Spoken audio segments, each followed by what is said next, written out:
So I'm going to go ahead and attach the front A-arms. Now, usually you would use one of these kinds of pins. However, I have a fiberglass tie bar. So I'm going to be using a pin with E-clips. How funny, E-clips. Sounds just like my YouTube channel name. Well, actually it's ecliptic, but yeah. Originally I've always used the name Eclipse. Way before the car came out too. I was actually really upset. That used to be my nickname back in the day, is Eclipse, but the car came out and then it became a joke. So I changed it to Ecliptic Dark Heart. Fun little fact for you guys to know. Alright, now the fiberglass tie bar goes across the top. Or it should.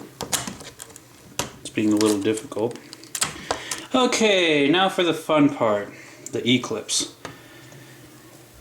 I'm gonna go ahead and lay it on this top of it, whatever.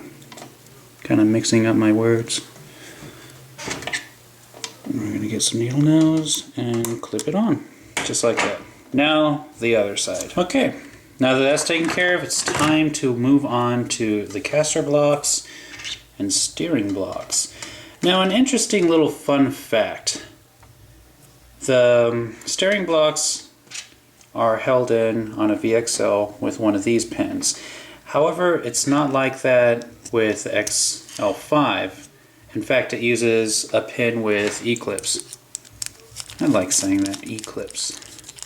So we're going to go ahead, put it in, tighten it up, make sure, yeah, it's moving around freely. Go ahead and line that up into the A-arm. Get another one of these. In fact, I think it's the same size. Not too sure.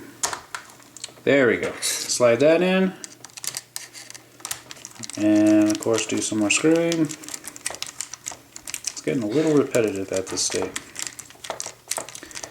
Okay, and I'm just going to time lapse because I don't want to show me doing the same exact thing twice.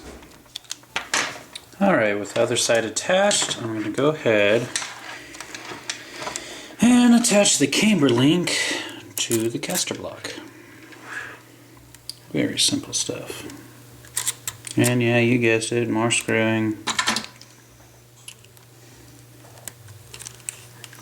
But yeah, I gotta at least show me doing one side completely. I've been working on this thing all day. It's been hours. So if I'm messing up on words or saying strange things or things that are just absolutely false, don't blame me, okay?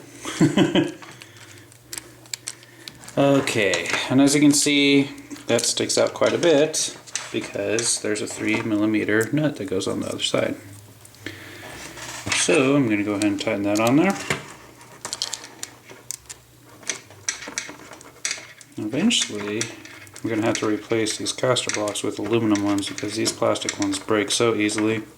At least with me, with how I drive. Of course, I'm known to be a rather destructive driver. Now, one last thing for the steering blocks. Whoa, we get a couple more bearings. Put one on each side. And now I can go ahead and do that to the other side. With the other side taken care of, now I can move on to installing the pins. So it slides in through the back and gets a washer. Then I'm going to go ahead, slide one of those small little bars in through that hole. I'll try to. There we go. Then I'm going to get a plastic hex nut, and you can see there is a groove in the back. So I'm going to line that up and hope that I can snap it on. There we go. Couldn't do that by hand with the rears. Of course, those hex nuts were brand new, so okay, now for the other side. Alright, with the right side done, that is all I'm going to be doing for this video.